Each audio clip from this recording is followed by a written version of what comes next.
Hi, everyone. It's Thursday, and you just finished listening to the story called The Elves and the Shoemaker. And we're going to use that, read aloud that story to kind of explain what today's lesson is going to be about.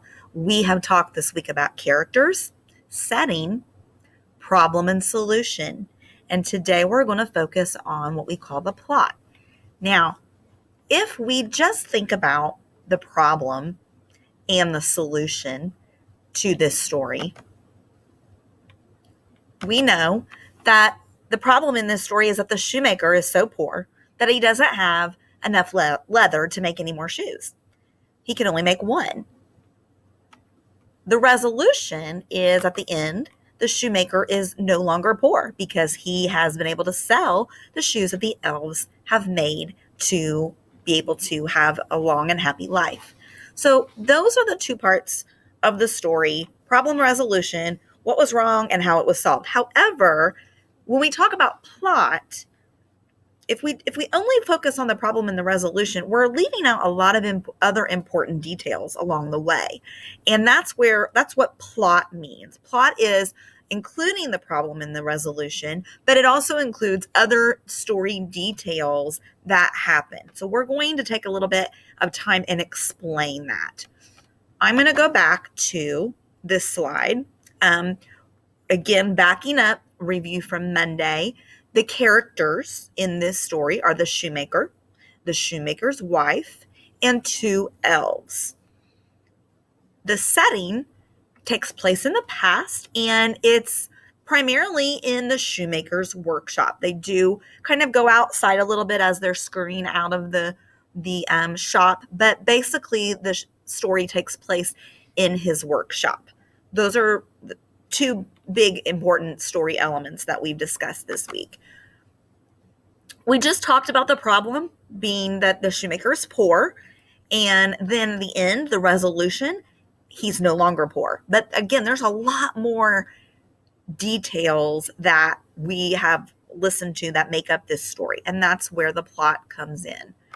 This slide kind of illustrates that. So we're going to kind of narrate the story a little bit and kind of retell it in order.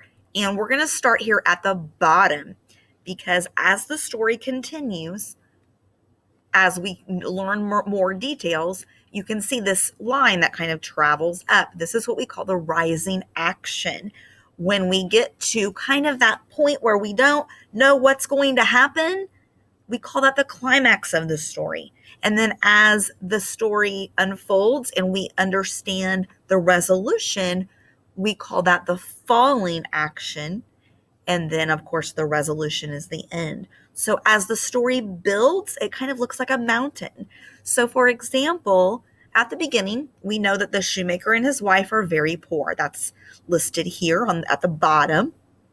The next step in chronological order in that sequence is that the shoemaker cuts a piece of leather and for a final pair of shoes, and then he goes to bed.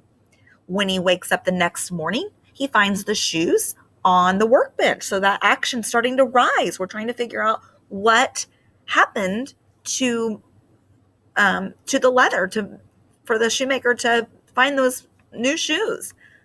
So then he sells the shoes. He gets more leather and he cuts it out again. So we're still rising. We still don't really know what's happening. This continues for weeks. Beautiful shoes appear each morning. So again, we're really curious about what in the world is going on. And then one night, the shoemaker and his wife hide in a closet, and they were able to see what was happening and that the elves were responsible for making those shoes. The shoemaker and his wife see two happy elves climb in the windows, cobble the shoes, and then they leave. So we've got to that rising action, that climax of the story where we're needing to figure out how is the story going to be solved. After that, the shoemaker and his wife decide to make clothing for the elves to say thank you, as a response for them making shoes for the shoemaker and his wife. So they thanked them by reaching out and making them their own clothes. At the end of the story, that's kind of the falling action. And then at the very end, the elves never appear again. So the shoemaker returns to making his shoes and is no longer poor. And that's how the story ends. So that's that resolution, that final detail of our plot. So that's kind of how the story unfolds from beginning to end. And all of this, so I just went over with you, makes up the entire plot. So as you can see, it's more than just the problem and the solution. There's a lot more detail involved. So hopefully this helps you understand more about plot. And thank you for listening and watching. And we'll be in touch. Have a great day.